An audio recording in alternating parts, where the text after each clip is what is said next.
ओम श्री गणेशाय नमः। ओम नमो भगवते वासुदेवाय।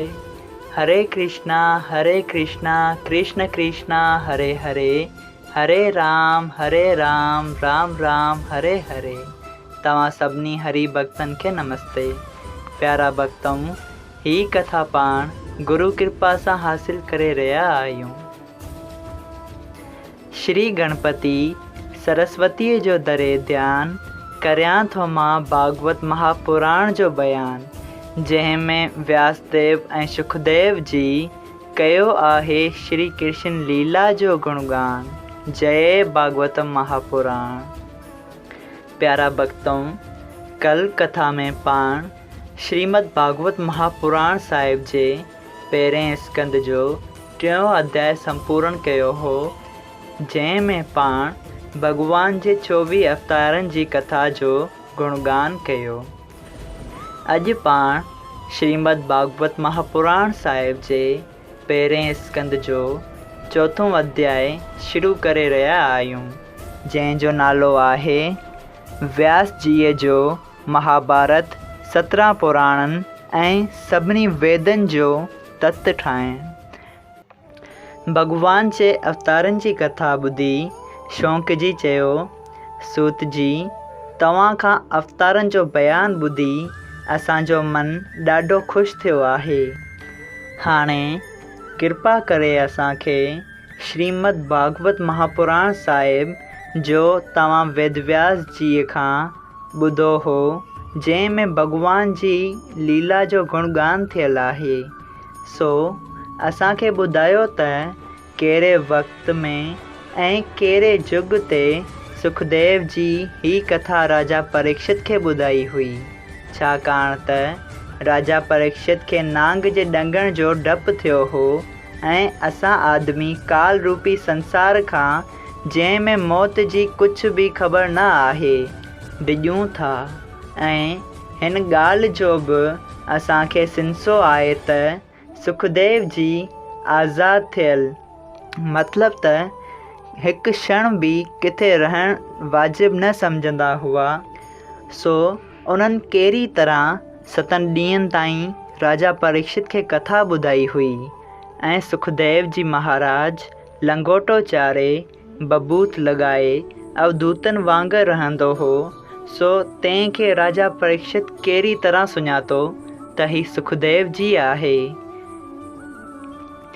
शौंक जी जूं इहे ॻाल्हियूं ॿुधी सूत जी चयो त द्वापर युग जे पछाड़ीअ में मुंहिंजे गुरु वेदव्यास जी, जेको पाण भगवान जो अवतार आहे, उन वीचार करे पराशरमन ऐं सतवामीअ जे घर में जनम वरितो, छो त सतयुग में माण्हूअ जी उमिरि 1,00,000 वर्य थींदी आहे, त्रेता युग में 10,000 वर्य थींदी आहे ऐं द्वापर युग में 1,000 वर्य थींदी आहे। ऐं जेसिताईं उहा उमिरि पूरी न थींदी हुई, तेसिताईं माण्हू न मरंदो हो, लेकिन हिन कलयुग में माण्हुनि जी उमिरि फ़क़ति 100 वर्यनि जी आहे। ऐं कलयुग में घणा पाप करण सबबा माण्हू 100 वर्यनि जी उमिरि थियण खां अॻु माण्हू मरी वेंदा ऐं अॻे युगनि में माण्हू पंहिंजी उमिरि वेद पढ़ण, यज्ञ ऐं तप करण में गुज़ारींदा हुआ ऐं सहज मुक्तिअ खे प्राप्त कंदा हुआ, लेकिन कलयुग जा माण्हू थोरी उमिरि हुअण सबबा तप करे या वेद पढ़ी न सघंदा ऐं खेनि एतिरो धन बि न हूंदनि जो वॾा दान ऐं चङा पुञ करे भवसागर पार लंघे वञनि।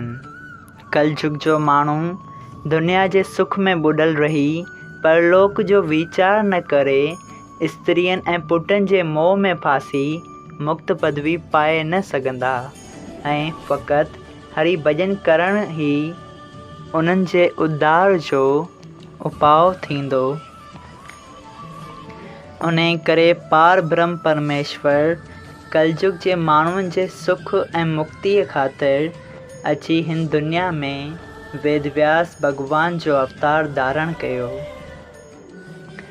हिकिड़े ॾींहुं व्यास जी सरस्वतीअ जे किनारे ते सनानु करे परमेश्वर जे ध्यान में अकेलो वेही वीचार कयो त ॾिसूं कलयुगवासी बदनसीब ऐं मूर्ख अहिड़ी संगत नथा कनि जंहिंमें ज्ञानी थी परमेश्वर खे सुञाणनि, मगर जेका ॻाल्हि ज्ञान जे ॿुधनि था उहा बि न ॿुधी करे था छॾनि ऐं सदाईं आलस में भरिया पिया आहिनि। तॾहिं भॻवान वेदव्यास जी ऋग्वेद, यजुर्वेद, सामवेद ऐं अथर्ववेद मां महाभारत ऐं 17 पुराण ठाहिया, जेके सभु नंढा वॾा, ॿुढा तोरे जवान, स्त्रियूं तोरे पुरुष सभु पढ़ी सघंदा ऐं उन्हनि जे ॿुधण सां भवसागर पार लंघे सघंदा। ऋग्वेद पढ़ण वारा पेल रखेश्वर थिया, सामवेद पढ़ण वारा जैमन रखेश्वर थिया, यजुर्वेद पढ़ण वारा भीमपेन रखेश्वर थिया ऐं अथर्ववेद जे पढ़ण वारा अंगरा रखेश्वर थिया। लेकिन महाभारत ऐं 17 पुराण ठाहिण खां पोइ बि भॻवान वेदव्यास जीअ जे मन खे शांती न थिए आई ऐं पोइ वीचार कयईं त अञा बि मूंखे ॿियो कुझु वधीक ठाहिणु घुरिजे जेको कलयुग वासियुनि जे हिन भवसागर पार लंघण में मदद करे सघे। जॾहिं भॻवान वेदव्यास जी सरस्वती जे किनारे ते इन जे मथां वीचार करे रहिया हुआ, तॾहिं नारद जी वीणा वॼाईंदा नारायण नारायण चवंदा अची उते पहुता। सभई चओ जय श्री कृष्णा। अगरि तव्हां सभिनी हरि भक्तनि खे हिन कथा मां लाभ हासिल थियो हुजे त कृपया हिन कथा खे हरि भक्तनि सां शेयर कयो त उन्हनि जो बि भलो थिए ऐं तव्हांजो बि भलो थिए। जय सिया राम। राधे राधे।